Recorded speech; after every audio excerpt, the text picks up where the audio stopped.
Sir ಸರ್ಕಾರ VIP ಇರೋದಕ್ಕೆ separate ಕಾನೂನು ಇದೆ ಸರ್ ಅವ್ರಿಗೋಸ್ಕರ ಅವ್ರನ್ನ ಮೀಡಿಯಾಗಳ ಮುಂದೆ ತೋರಿಸಬಾರ್ದು, ಅವ್ರು ಕರ್ಕೊಂಡು ಹೋಗ್ಬೇಕಾದ್ರೆ ಮೀಡಿಯಾದನ್ನ ಅವಾಯ್ಡ್ ಮಾಡೋಂಥದ್ದು, ಪಬ್ಲಿಕ್ ಇತ್ತು ಲಾಠಿ ಚಾರ್ಜ್ ಮಾಡೋಂಥದ್ದು, ಅವ್ರು VIP ಸಪ್ರೇಟ್ ಏನೋ ಕಾನೂನು ಇದೆ ಸರ್ ಆ ಥರ. ನಾನು ನಂದೇ ಅನುಭವ ಹೇಳ್ತಾ ಇದ್ದೀನಿ.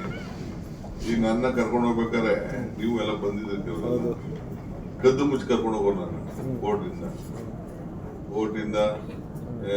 ಜೈಲ್ ಕರ್ಕೊಂಡು ಹೋಗ್ಬೇಕಾರೆ, ಪೊಲೀಸ್ ಸ್ಟೇಷನ್ ಕರ್ಕೊಂಡು ಹೋಗ್ಬೇಕಾರೆ ಯಾರು ಏನಾದ್ರು ಕಲ್ಲು ವಹಿಸ್ಬಿಡ್ತಾರೆ, ಇಲ್ಲ ಅಂತಂದ್ರೆ ಬಾವುಟ ಹಾಕಿರ್ತಾರೆ, ಜೈಕಾರ ಹಾಕ್ತಾರೆ, ಎಲ್ಲ ಹಾಕ್ತಾರೆ ಅಂತೇಳಿ ಒಂದು ರೂಟ್ ಕೊಟ್ಬಿಟ್ಟು ಇನ್ನೊಂದು ರೂಟ್ ಕರ್ಕೊಂಡು ಹೋಗೋದು, ಅವೆಲ್ಲ ಮಾಡೋದು. ಬ್ಯಾಕ್ ಡೋರ್ ಇಂದ ಕರ್ಕೊಂಡು ಹೋಗೋದು, ಇನ್ನೊಂದು ಡೋರ್ ಹೋಗ್ತಾರೆ ಅಂತ ಇಟ್ಟಿರ್ತಾರೆ, ಅಲ್ಲಿ ತಪ್ಪಿಸ್ಬಿಟ್ಟು ಇನ್ನೊಂದು ಡೋರಲ್ಲಿ ಕರ್ಕೊಂಡು ಹೋಗ್ಬಿಡೋದು.